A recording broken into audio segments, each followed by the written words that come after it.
Doctor Ilebrando Tapia, vicepresidente del Parlamento Andino.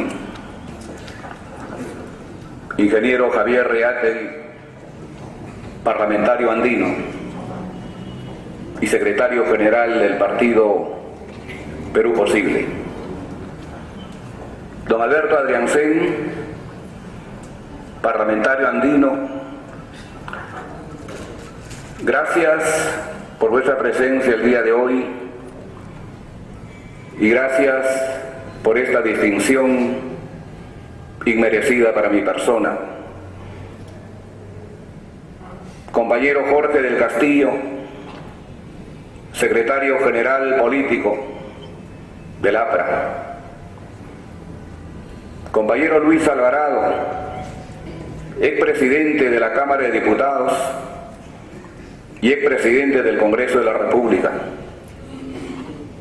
Compañero Luis Negreiros, hijo del mártir Luis Negreiros Vega, expresidente de la Cámara de Diputados y expresidente del Congreso. Compañero Humberto Falla, excongresista de la República, expresidente de la Comisión de Relaciones Exteriores del Congreso de la República. Doctora Oristela Obando, ex vicepresidenta del Parlamento Andino. Doctora Rosa León, expresidenta del Parlamento Andino. Doctor César Vega Vega, expresidente de la Corte Superior de Lima, que en este momento está haciendo su ingreso. Querido Pepe Lucho, Vicky, Marta,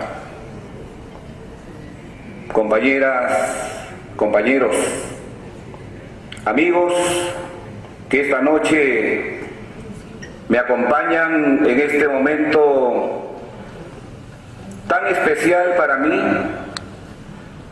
pero créanme también tan difícil, porque quizás muchos de nosotros, y aquí está Fernando Arias, que hemos estado cerca, Víctor Raúl, no hemos estado acostumbrados a este tipo de homenajes, y César Vega también lo sabe. Pero el hecho de haber sido presidente de este Parlamento andino, y de verdad creo, y se los digo con toda franqueza, pusimos de nuestra parte todo nuestro esfuerzo, todo nuestro conocimiento para fortalecer el proceso de integración. Y yo siempre he dicho, y la gran mayoría que está aquí presente sabe, porque todos también estamos en esa línea, nosotros no somos gente improvisada, no somos gente que esté solo sujeta a una coyuntura y a una oportunidad. Hemos sido formados. Tengo ya, y este año voy a cumplir 43 años de militancia. Muchos de los jóvenes que están aquí presentes todavía no habían nacido. Pero desde el primer día que ingresamos a este movimiento, y sobre todo los que tuvimos relación, vinculación, el trato cotidiano con Haya de la Torre,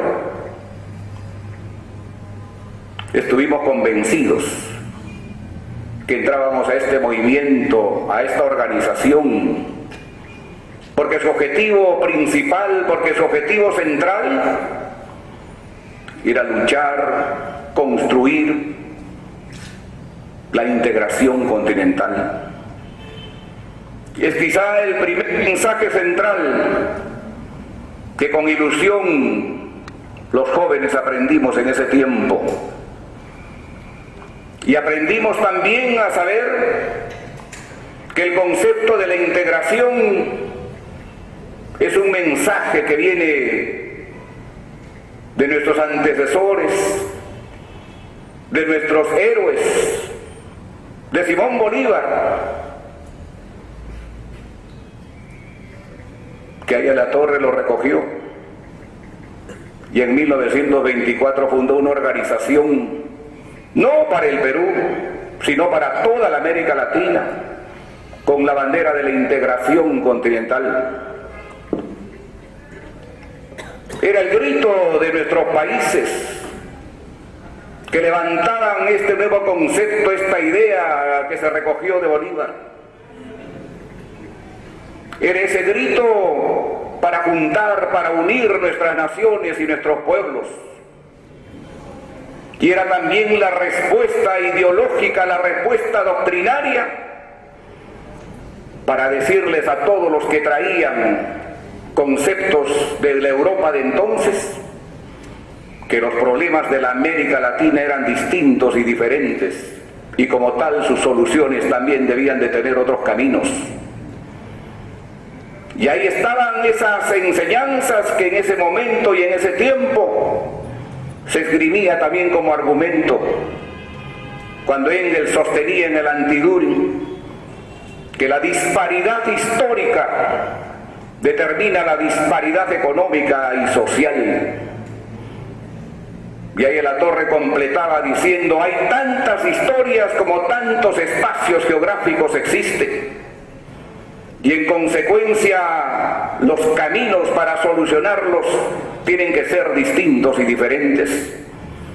Mientras al otro lado se planteaba ir hacia la búsqueda de un socialismo con la presencia de la dictadura de un proletariado sobre la burguesía, desde aquí se respondía que esas circunstancias, que esas condiciones objetivas y subjetivas no estaban dadas en nuestras realidades. Y por eso se esgrimió el concepto central de decir: la lucha por el desarrollo no es una lucha de clases, sino una lucha de pueblos. Y la lucha de los pueblos significaba la integración, significaba la conjunción de nuestras naciones. Esa fue la bandera central que se esgrimió en contraposición de aquellas ideas que venían de Europa de entonces. Y eso nos diferenció y eso nos marcó en el camino y en la ruta. Y hoy podemos decir con satisfacción que esa ruta que se marcó no estuvo equivocada, que ese camino que se delineó era aquel que correspondía a nuestros pueblos, a nuestras realidades, a nuestras economías, al crecimiento de nuestras clases que estaban en formación. Y no nos equivocamos. No eran ideas de Marx, no eran ideas de Engels, no eran ideas de Lenin, no eran ideas de Mao. Era aquello que Aya de la Torre había impregnado en nuestras realidades para hacer comprender que el camino al desarrollo y al progreso pasaba por la integración de nuestras naciones. Y no se equivocó. Quizás por eso, y cuando organizó este movimiento, supo llevar a cada país ese mensaje, supo llevar a cada uno de esos sitios estas banderas, por esos postulados. A lo largo de toda nuestra historia han muerto miles. Hace poco hemos celebrado una revolución tan recordada para nosotros, la del 7 de julio de 1932. 6.000 mártires, partido que supo enfrentarse entonces a dictaduras, que supo soportar la persecución. No nos olvidemos que la Constitución del 33, y está ahí todavía ese artículo 53, por el cual nos declaraban un organismo político internacional, y con cuyo pretexto se persiguió a este movimiento durante tanto tiempo. Y esas fueron las banderas que flamearon en distintos países con movimientos propios. El concepto de la integración nace de nuestros pueblos, no viene de fuera. Y esa es una bandera que nosotros debemos siempre levantarle en alto. Por eso el día de hoy, permítanme, al iniciar o al continuar estas palabras, rendir mi homenaje a este personaje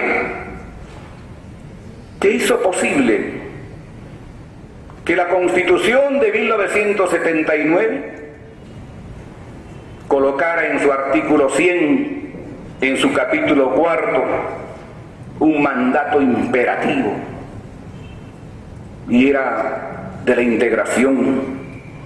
Y este artículo 100, que siempre debe quedar para cada uno de nosotros como una voz de orden, decía: el Perú promueve la integración económica, política, social y cultural de los pueblos de América Latina, con miras a la formación de una comunidad latinoamericana de naciones. Este fue el mensaje en esa constitución de este hombre. Y aquí está un constituyente de ese tiempo. Aquí está Lucho Negreiros. Aquí está un hombre que tuvo el privilegio de estar al lado de Aya La Torre tanto tiempo.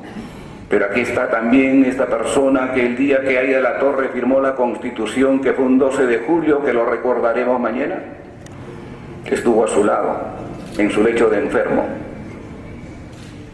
Por eso ahora que mañana recordaremos 34 años de la firma de esta Constitución de 1979, es cuando hoy me inclino y rindo mi homenaje a ese hombre preclaro que nos dejó este mensaje para seguir luchando por la integración continental, a Víctor Raúl Aya de la Torre.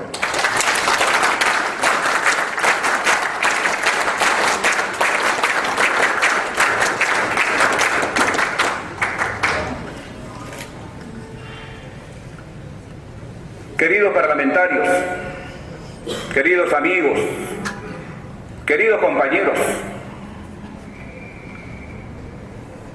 siempre hemos dicho nosotros, y permítanme pasar a otro tema, que esta comunidad andina de naciones, que ya cumplió 44 años, y hemos estado conversando hace poco con Ilebrando sobre esas fortalezas que tiene este bloque y que en algunos casos se le ha ido dejando de lado, se le ha ido a veces poniendo en una situación que interpretaba que estaba en profunda crisis, pero que hoy, con el tiempo y pese a todo lo que se diga, tiene algo que es fundamental para su supervivencia, y eso es básicamente el intercambio comercial, que ha ido creciendo de una manera sustancial. Hace menos de 2 años, el intercambio comercial entre nuestros países, de estos 4 países que componen esta comunidad andina, llegaba a los 8.000 millones de dólares. Hoy este intercambio comercial ha crecido a los 10.500 millones de dólares. Y eso significa que nuestros países, más allá de sus diferencias, de sus distancias, se han ido cohesionando cada vez más. Eso significa que esta comunidad andina ha ido cohesionando estos países en su nervio, en su músculo, en aquello que es fundamental para ir construyendo la integración de nuestros países. Y eso también se debe al trabajo, que se hizo durante estos 5 años de los gobiernos que están o que han estado en cada uno de estos países. En 2006 aproximadamente, el intercambio comercial entre el Perú y Ecuador, por ejemplo, apenas alcanzaba los $1.000 millones. Hoy eso ha crecido de una manera sustancial y el intercambio comercial entre Perú y Ecuador alcanza $2.500 millones. El intercambio comercial entre Perú y Bolivia, que en 2006 estaba en los $200 millones, hoy está en los $1.000 millones. A veces, y eso nos pasa, cuando hay una confrontación con Bolivia en algunos aspectos, se dice distanciémonos, alejémonos, y lo que no nos damos cuenta es que ese nervio que es el intercambio comercial va creciendo de una manera sostenida. Bolivia, más allá de las diferencias y distancias que podamos tener, es un país que ha crecido, es un país que tiene una constante en su crecimiento, que ahora sus exportaciones están aproximadamente en los $9.000 millones. Y el Perú tiene una presencia importante. ¿Saben cuál es el segundo banco más importante que hay en Bolivia? Se llama Banco de Crédito del Perú. ¿Saben qué grupo, queridos amigos y compañeros, acopia el 70% de la leche en Bolivia? Que es uno de los principales productos que tienen allá, el Grupo Gloria. ¿Saben quién acopia el 30% de uno de los principales productos de Bolivia, que es la soja o la soya? El Grupo Romero. Y cuando a veces confrontamos de una manera desproporcionada con este país, nosotros tenemos que decirles, muy bien, pero cuidado, que hay un camino que se ha recorrido en esto que hoy se ha consolidado como algo fundamental para la relación y vinculación de nuestros pueblos. Más allá de esa diferencia que puede existir con Colombia, por ejemplo, nuestro intercambio comercial ha crecido de una manera importantísima. Hoy estamos casi en los $3.500 millones. Un país amigo, un país fraterno, un país con el cual especialmente nosotros vivimos con gratitud, porque fue el país que asiló durante más de 5 años a la Torre, porque fue el país que en los momentos más duros de la persecución de la dictadura de Fujimori asiló al presidente Alan García. Pero un país con el cual también hemos llegado a un nivel de comprensión y de compromisos económicos que hacen que nuestras economías sean fluidas. Y con Ecuador nos pasa lo mismo. El presidente Rafael Correa puede tener una forma y una manera de actuar, pero lo que no ha descuidado es que el rumbo de su economía tiene que estar entrelazada fuertemente, macizamente, en este caso con el Perú.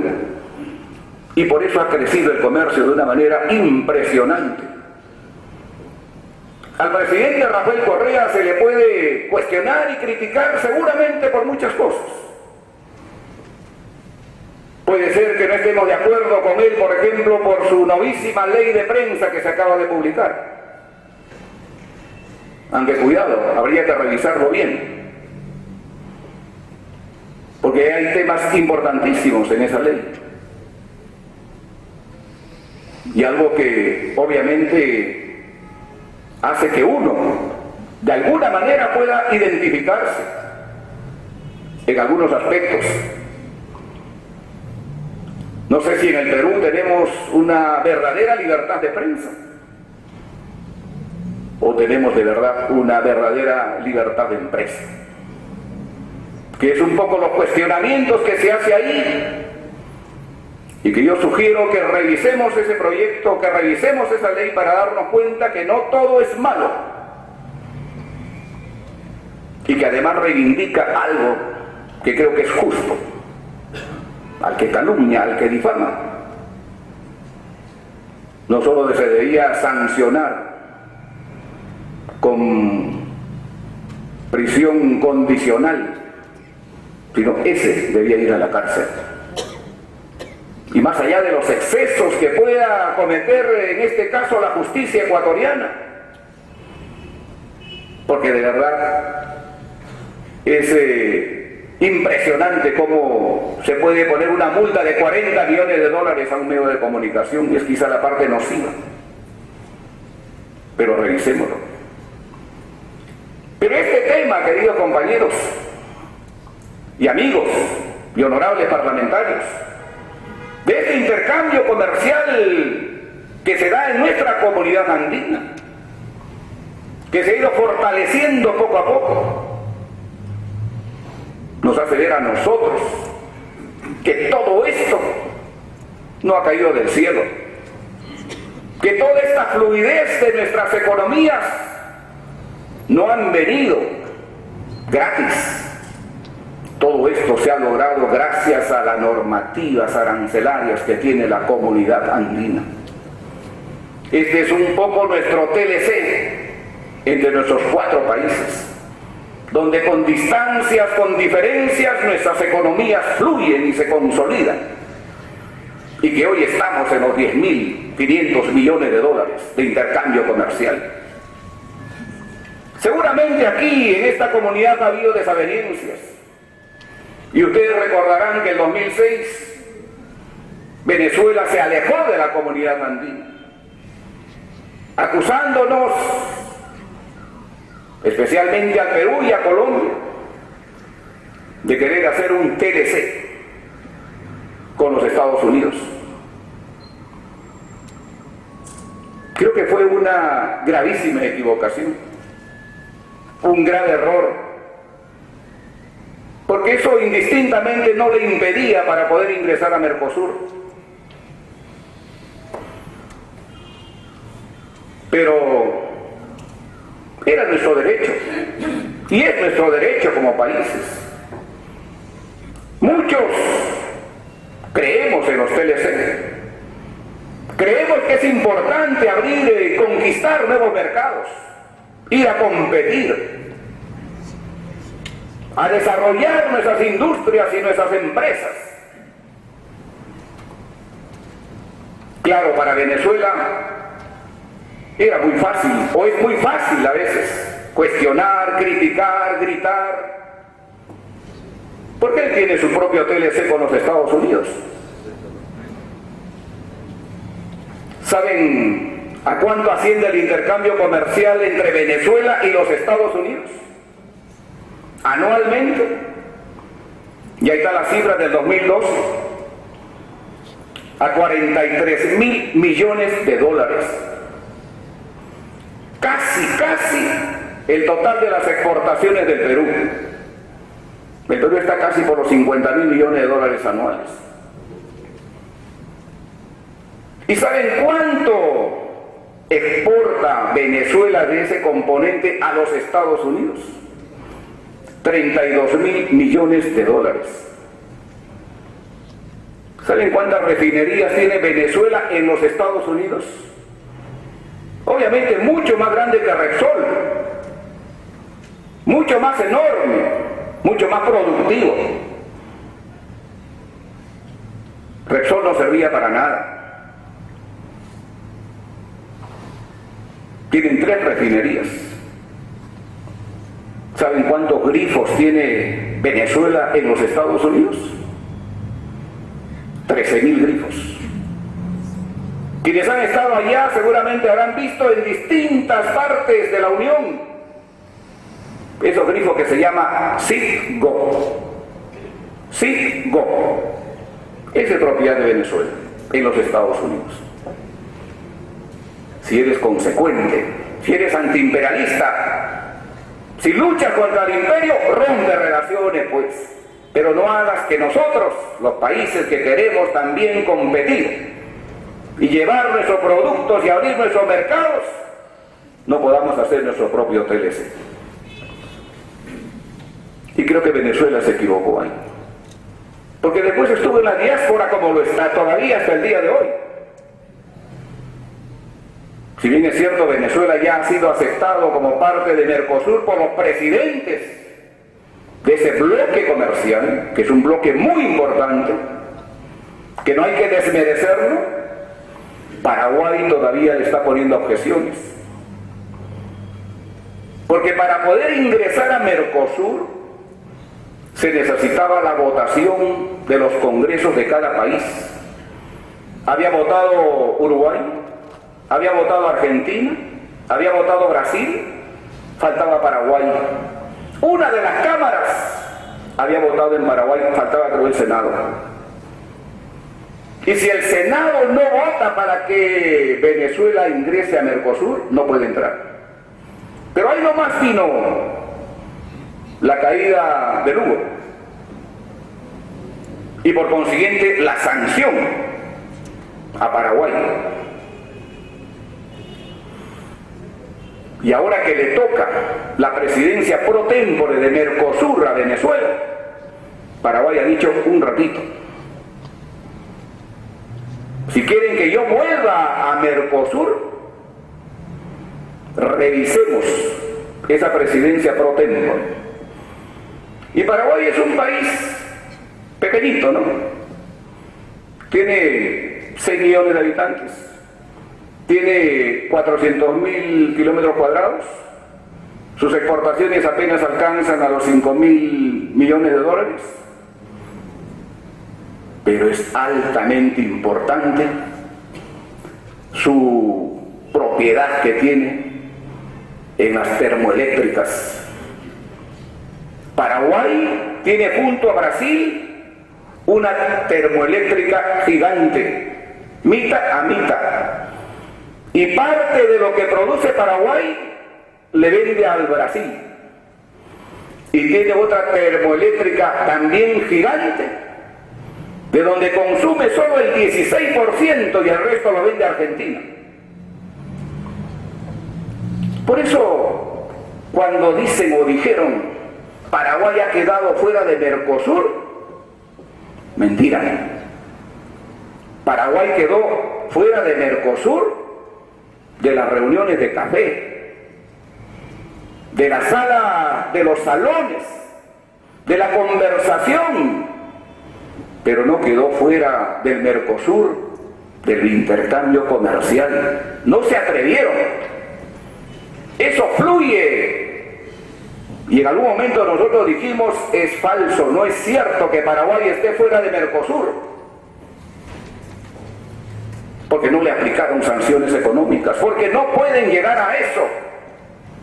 Porque el día que Brasil y Argentina quisieran hacer algo de eso, Paraguay baja su palanca y gran parte de las poblaciones en Brasil se queda sin luz. Y una muy importante parte en Argentina también se queda sin luz. A ver qué se atreve. Por eso,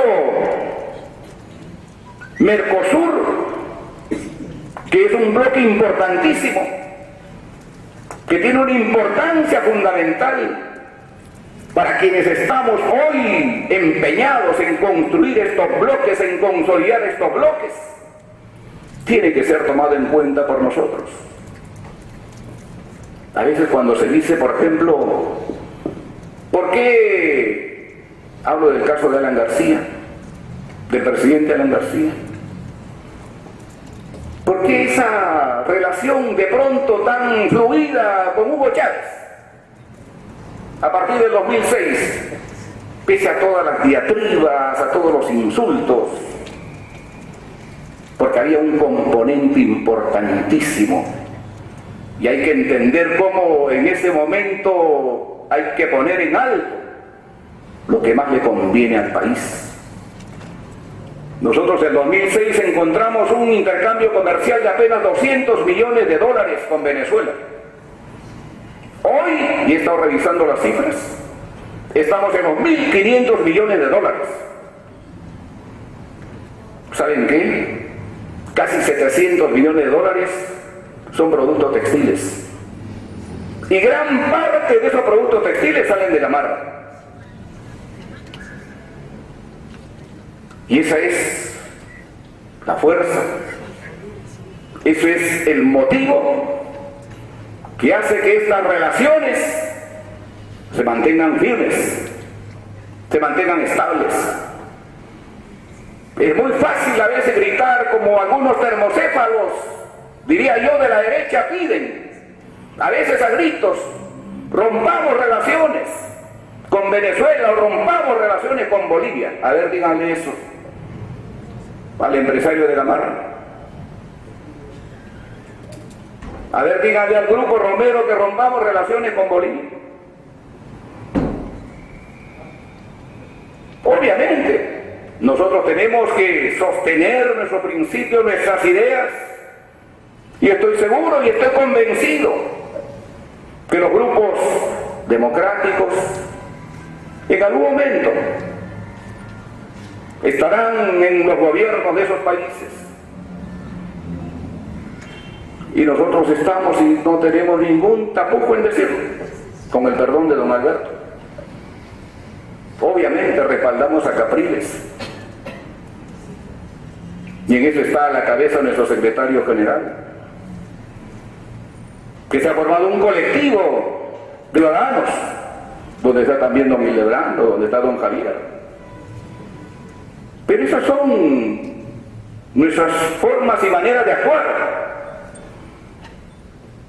Pero también sabiendo que hay que cuidar aquello que ha costado mucho construirlo. A veces hemos escuchado, queridos amigos, queridos compañeros, cómo de pronto Colombia comenzó a establecer nexos fluidos con Venezuela. De cómo Colombia, por ejemplo, cuando llegó el presidente Juan Manuel Santos, tendió puentes otra vez con el gobierno venezolano. Y muchos obviamente no lo entendían. Y claro, el presidente Uribe, que ya no era presidente, comenzó a bombardear esa manera de actuar del gobierno del presidente Santos. Miren, Colombia y Venezuela, el 2008, su intercambio comercial era de $7.000 millones. El 2010, por las pugnas, por los enfrentamientos que hubo entre el presidente Uribe y el presidente Hugo Chávez, ese intercambio comercial se cayó a $1.500 millones. En el 2012, y con el esfuerzo, en este caso del presidente Santos, y seguramente también del gobierno venezolano, esa relación comercial ha crecido hoy a $3.200 millones. Entonces hay que entender que el motivo central, que el motivo principal, y en este caso del gobernante, es ver cómo eso que se vuelve a construir no se cae otra vez. Porque es un tema de país. Colombia es el mercado que abastece de alimentos a Venezuela. Y el comercio obviamente es de lejos favorable a Colombia. Colombia no tiene problemas de petróleo. Colombia con Ecopetrol produce ya más de 1 millón de barriles diarios. Venezuela está produciendo 2,5 millones más o menos diarios de petróleo, pero Colombia no necesita. Pero sí necesita que su agricultura, que es sólida, que en el lado de la frontera había sido total y absolutamente descuidada, vuelva otra vez a tener esa fluidez comercial, esa fluidez económica con Venezuela. Y ese es un tema que obviamente hace que los procesos de integración, en este caso, sean para nosotros fundamentales y centrales.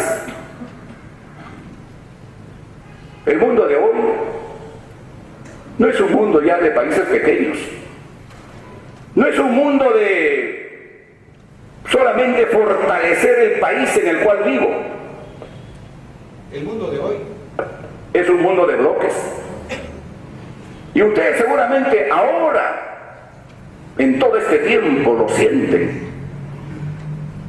Cada vez que hay una explosión ahí de diferencias, de distancias, son los bloques los que se levantan, son los bloques los que protestan.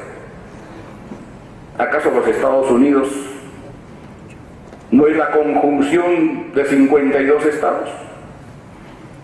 Como lo aprendimos en la escuela de dirigentes, ¿acaso no es un pueblo continente? ¿Acaso cada estado no tiene su propia estructura, su propio parlamento, sus propias leyes, su propia corte? Pero se han conjuncionado, se han unido. Estados Unidos tiene más de 9 millones de kilómetros cuadrados. Tienen casi 500 millones de habitantes. Es un bloque. Y ahí está la Unión Europea, que hace poco nomás, con todas sus crisis que está envuelta, ha recibido a un nuevo socio que se llama Croacia, el socio número 28. Ellos han logrado cohesionar un territorio de 4 millones de kilómetros cuadrados y casi 400 millones de habitantes. Y esta crisis que obviamente los envuelve hoy, estoy convencido y estoy seguro que la van a superar. Porque han desarrollado tal cantidad de políticas que hacen, como muy bien lo dijo en algún momento el presidente Alan García, que esta es una crisis de crecimiento. Y Europa seguramente vive una situación compleja y difícil, no toda la Europa, algunos países de la Unión Europea, especialmente España, Grecia, Portugal, Italia. Pero yo estoy convencido y estoy seguro que más va a primar la fortaleza de ahora estos 28 países que han logrado establecer una sola moneda, que han logrado establecer ya un parlamento europeo, que han logrado establecer una sola bandera, que han logrado establecer un solo himno. Y porque están juntos, y porque están unidos, y porque tienen un fondo de cohesión, les va a permitir salir de la crisis en que algunos países se encuentran. Miren, queridos amigos y compañeros, hace menos de 25 años España era el país más pobre de Europa. Cuando en 1985 España ingresa a la Unión Europea, recibe las bondades del significado que tenía la conjunción de estos países de la Unión Europea, recibe las bondades de este fondo de cohesión, porque la filosofía de la integración en los europeos es que el crecimiento y el desarrollo de los países tiene que ser homogéneo, tiene que ser sostenido. Apuestan porque todos los países sean iguales. Y en todo este tiempo España, por ejemplo, que era un país bastante pobre, recibió y sigue recibiendo más de 150.000 millones de euros.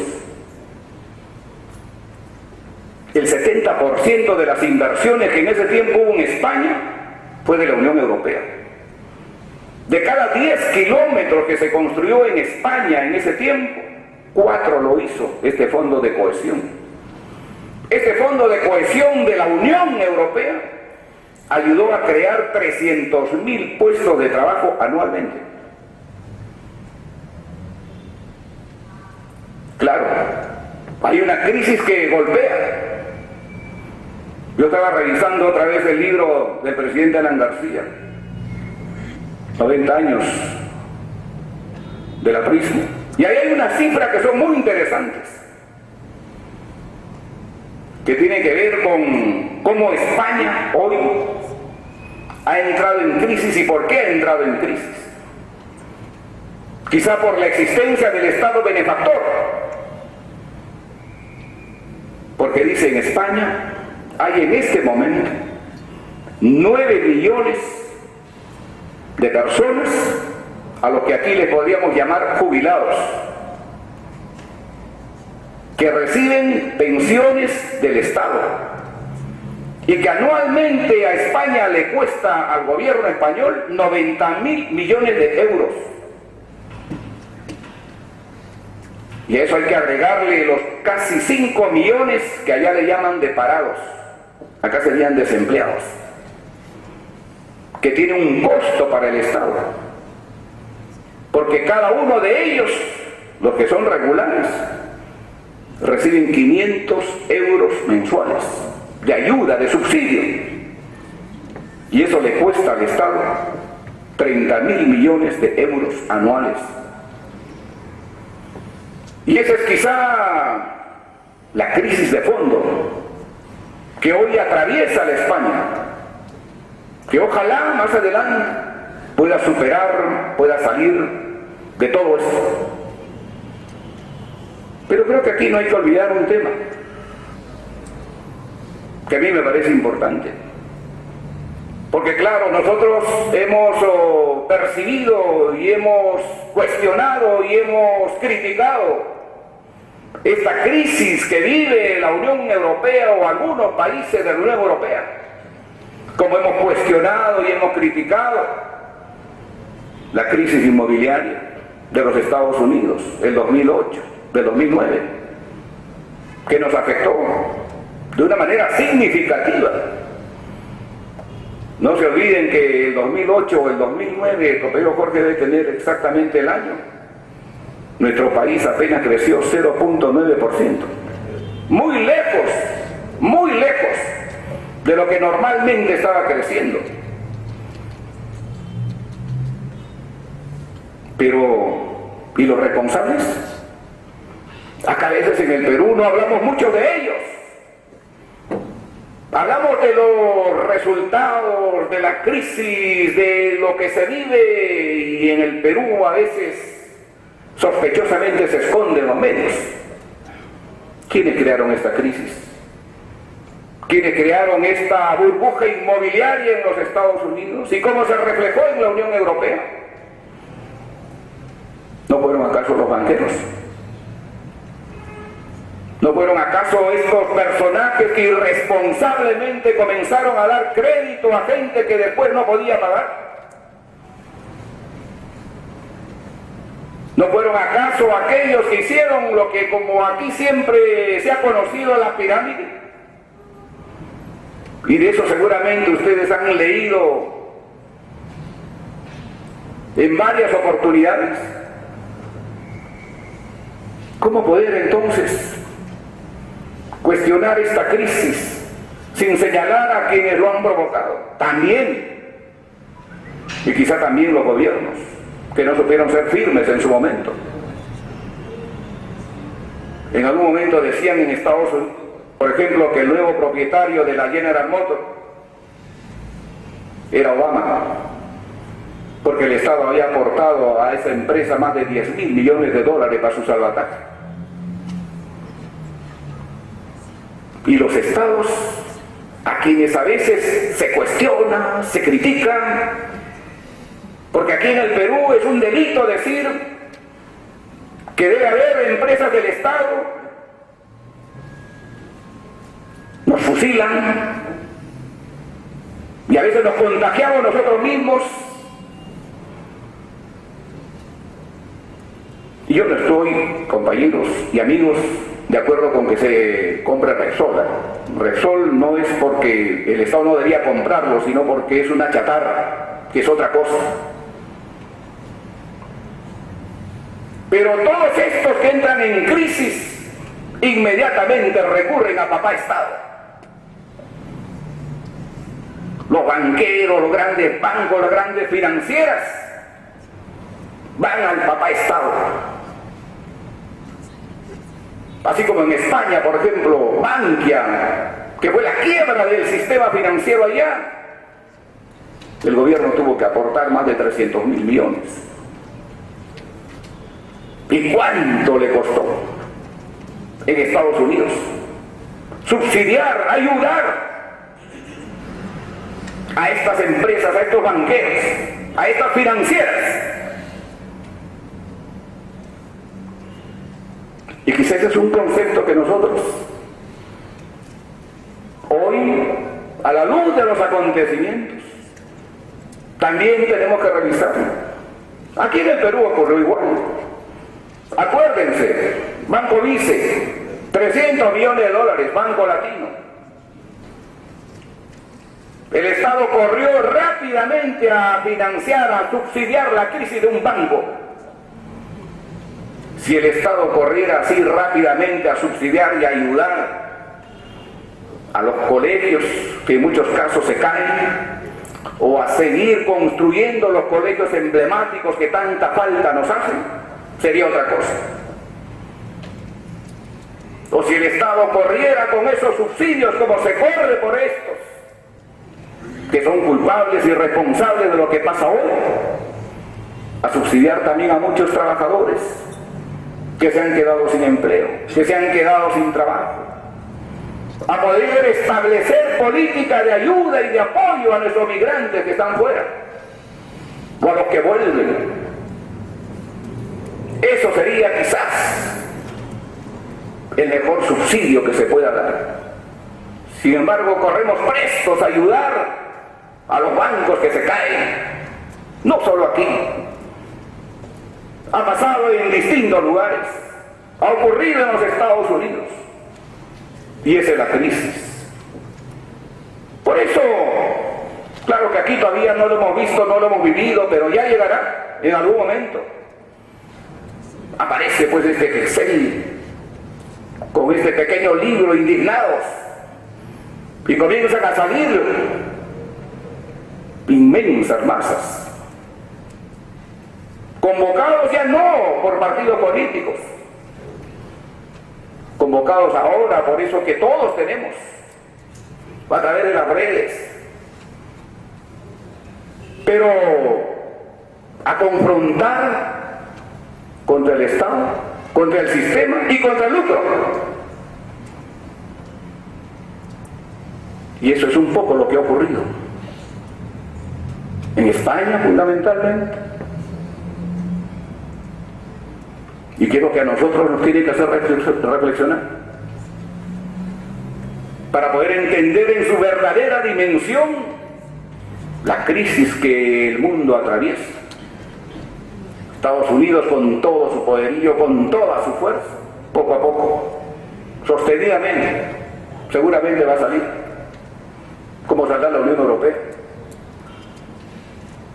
Pero son bloques. Como el bloque la China, que es la conjunción de varias culturas. La China, que el jefe de memoria nos hacía aprender, 9 millones de kilómetros cuadrados. En ese tiempo 600 o 700 millones de habitantes, hoy tiene 1.300 millones de habitantes. Que es quizá gracias a las compras de este gigante bloque, nuestra economía particularmente goza de buena salud.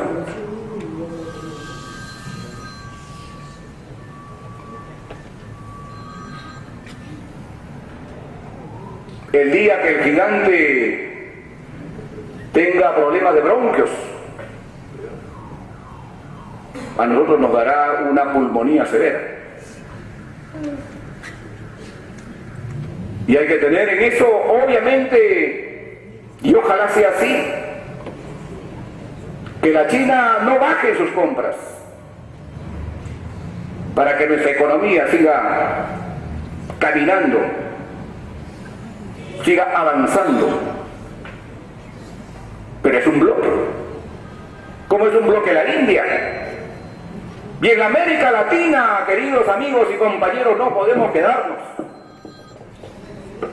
solamente como fortaleza de país. Tenemos que cohesionar nuestros pueblos, nuestras naciones, con diferencias, con distancias.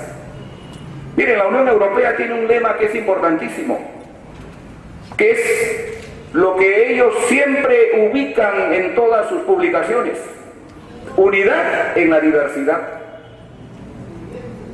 ¿Quién podía pensar que Francia y Alemania pudieran concordar, pudieran establecer alianza económica? ¿Cuántos murieron en la Segunda Guerra Mundial? ¿Cómo sufrió el pueblo francés con la invasión alemana? ¿Cómo sufrieron los pueblos europeos con el nazismo? Sin embargo, después de esta hecatombe se dieron cuenta que el camino era la conjunción, era la integración. Y eso es lo que nosotros, todos los días, tenemos que seguir construyendo, fortaleciendo. Uno de esos bloques es la comunidad andina, con 44 años, con sus fortalezas, con su economía sólida, seguro con discrepancias. Nos hubiera gustado, por ejemplo, que nuestros 4 países negociaran el tratado de asociación con la Unión Europea. No se logró, porque Bolivia y Ecuador tenían otra manera y otra forma de ver las cosas. Y creo que el Perú y Colombia actuaron de una manera bastante inteligente para decir que cada uno podía actuar directamente con la Unión Europea, y así fue.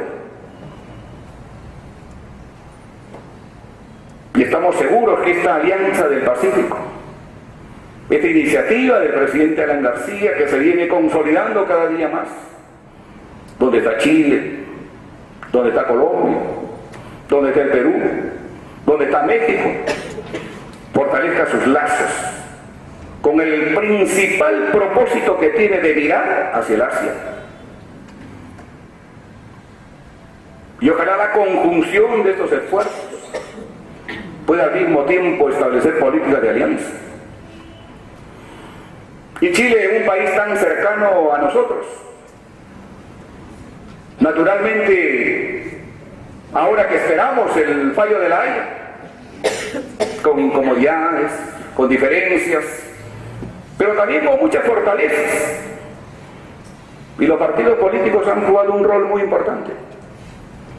Estuvieron en Chile los secretarios generales, por nuestro partido Jorge del Castillo, estuvo el secretario general de Perú Posible, estuvo Raúl Castro del PPC y alguien más. Pero hay algo que es también importante: cómo hoy nos comportamos en nuestras relaciones comerciales con este vecino. Anualmente comerciamos con ellos aproximadamente 3.800 millones de dólares. Chile tiene en el Perú 12.000 millones de dólares de inversión. El Perú tiene en Chile 9.000 millones de dólares de inversión, incluido los restaurantes de Gastón Acurio. Pero además, en Chile tenemos aproximadamente 220.000 peruanos que viven. Y aquí quiero relevar el trabajo que han hecho en el Parlamento andino por esos migrantes peruanos que están allá y que han logrado que las políticas para regularizar a los migrantes peruanos en Chile puede hacerse realidad. De ese total, casi el 80% ya tiene su situación regular arreglada. Hay que estar en Santiago de Chile para ver cómo los domingos el Perú toma la Plaza de Armas de Chile, de Santiago de Chile. Una toma simbólica de Santiago, y darnos cuenta que ahí están cientos, miles de peruanos. Por eso creo que esto a nosotros nos convierte en un país que con estas fortalezas estamos seguros. Vamos a ir poco a poco estableciendo estos vínculos, estas relaciones, y que va a ser posible que otra vez, en este caso, nuestra comunidad andina, Chile es un país asociado de la comunidad andina, pueda seguir incrementando sus fortalezas, hacer posible que ojalá en el futuro Venezuela, más allá de su inclusión en Mercosur, pueda volver a la comunidad andina. Son países fundadores, con los cuales felizmente nuestros 4 países mantienen relación comercial fluida, como lo mantenemos con Chile. Y ese es el nervio, ese es el músculo, ese es el tronco, cuando se construye integración. Honorable Milebrando Tapia, vicepresidente del Parlamento Andino, quisiera resaltar un trabajo que estoy seguro hoy lo compartimos todos y que tiene que ver también con lo que dijimos, que la función, que la labor de nuestro Parlamento no debía estar solo orientada a la consolidación del intercambio comercial, sino también orientada a ver el lado humano, aquello que es intrínseco en este trabajo, en este esfuerzo. Y esto tiene que ver con esa propuesta, con esa bandera que el Parlamento andino levantó siempre, y que es el tema de los migrantes. La comunidad andina tiene 4 millones de kilómetros cuadrados, tiene 110 millones de habitantes y tiene aproximadamente 11 millones de migrantes. Colombia tiene 4 millones, el Perú tiene 3 millones, Ecuador tiene 3 millones, Bolivia tiene 1 millón. Y las remesas que envían estos 11 millones aproximadamente suman 12.500 millones de dólares anuales. Al Perú, promedio, y son las cifras del banco, llega a los 2.500 o casi 3.000 millones de dólares anuales. Monto que utilizan las familias mayormente para la alimentación, para la educación y para la salud. Y los migrantes peruanos especialmente, una gran parte se encuentra en los Estados Unidos, otros están en Argentina, que son más o menos 250.000 migrantes, si no me equivoco en la cifra, don Alberto, y una gran parte en España. Esas remesas que ellos nos envían, por la crisis que ha habido y que todavía subsiste en la Unión Europea, muchos de ellos, gran cantidad de ellos, han entrado en una serie de problemas. Y gracias a nuestros ilustres parlamentarios, hace poco aquí en el Perú se ha dado una ley que favorece al retorno de los migrantes, aunque todavía no está reglamentado, pero creo que será un gran paso para que aquellos peruanos que regresen a nuestro país puedan tener la posibilidad de establecerse mejor, de volver a adentrarse a nuestra sociedad, de volver a poder tener otra vez a plenitud todos sus derechos, pero también algunas ventajas que son importantes. Nosotros dijimos en ese tiempo que una circunstancia tan difícil, tan dramática que vivían nuestros migrantes, especialmente el 2008, el 2009, cuando la crisis apretaba, y cuando en ese tiempo el Parlamento Europeo había aprobado la directiva mal llamada del retorno voluntario, había que crear cuerpos de defensa para estos migrantes, para estos cientos de miles de migrantes, para estos 11 millones de migrantes. Y dijimos entonces que era necesario establecer el consulado andino. Y propusimos que en los lugares donde no había embajada de algún país, pudiera inmediatamente cubrirlo el país que sí lo tenía. Y eso nos pasó en Arizona. Cuando se produjo ahí este famoso sheriff Arpaio, si mal no recuerdo, que amenazó a los migrantes, y nos dimos cuenta que ahí había una buena cantidad de ecuatorianos y de peruanos. Sabia decisión de los presidentes Rafael Correa y del presidente Alan García de hacer que el consulado ecuatoriano atienda también, no solo a los ecuatorianos, sino también a los peruanos. Y esa es un poco la filosofía de lo que significa este consulado andino, que permitiría el acceso de todos aquellos migrantes que, no teniendo sus lugares de país en los sitios que viven, puedan acudir a las oficinas del país que es parte de esta comunidad. Y eso se ha logrado a medias, porque ya la Secretaría General de la Comunidad Andina ha dado una disposición, una directiva, que es un acuerdo presidencial, por el cual las embajadas de los países, de los 4 países de la Comunidad Andina, darán atención y darán servicio a los ciudadanos, a los migrantes de estos 4 países.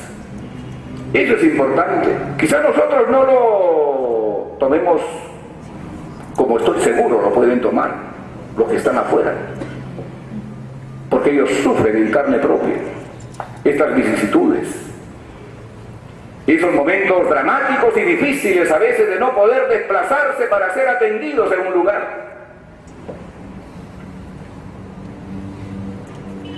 Y eso creo que es importante. Y con eso recorrimos muchísimos sitios y establecimos también políticas de alianza desde nuestra estructura del Parlamento con otras organizaciones. Logramos sensibilizar al Parlamento Europeo, y por eso esa conjunción de estos parlamentos de la América Latina y de la Unión Europea, que muy bien lo ha señalado el vicepresidente Hildebrando Tapia, se consolidó en lo que fue, o en lo que es Eurolat, que es la representación de 140 parlamentarios, 75 de la América Latina, o 70 de la América Latina y 70 de la Unión Europea, que han logrado consolidar esta alianza. Nos cupo la responsabilidad a nosotros de sustentar en el Parlamento Europeo, allá en Bruselas, la posesión del bloque de la América Latina en el tema de los migrantes. Y en ese tiempo y en ese momento estuvimos con Humberto Falla, que era congresista de la República y presidente de la Comisión de Relaciones Exteriores y vicepresidente del Parlamento Latinoamericano, para poder exponer ahí cada uno de estos aspectos que eran gravísimos. Y cuestionamos esta directiva mal llamada del retorno voluntario, que perseguía a los migrantes, que sancionaba a los migrantes, que expulsaba a los migrantes. Y eso es todavía algo que está pendiente en la agenda. Pero este es un tema que obviamente nosotros lo tomamos como bandera, lo irradiamos por todos sitios, y estoy seguro y estoy convencido, y ojalá sea así, que este consulado andino en algún momento sea una realidad. Yo esta noche, querido Ilebrando, don Alberto, don Javier, queridos amigos y compañeros, quiero agradecerles esta oportunidad, agradecer al Parlamento andino por esta distinción a mi persona, agradecer al presidente en funciones, Héctor Elí Rojas, liberal colombiano, un hombre que trabaja estrechamente con las poblaciones menos favorecidas ahí en Colombia. Recordar todo lo que hemos hecho, y estoy seguro y estoy convencido, y aquí están las parlamentarias o exparlamentarias Auristel y Rosa, con quienes compartimos esos 5 años de trabajo y de esfuerzo. Estamos seguros y estamos convencidos que seguiremos trabajando por estos ideales, que seguiremos luchando, que seguiremos bregando cada día con ese mandato que hemos recibido, de saber, como sabemos, que nuestro objetivo es avanzar, construir la integración de nuestras naciones. Muchas gracias.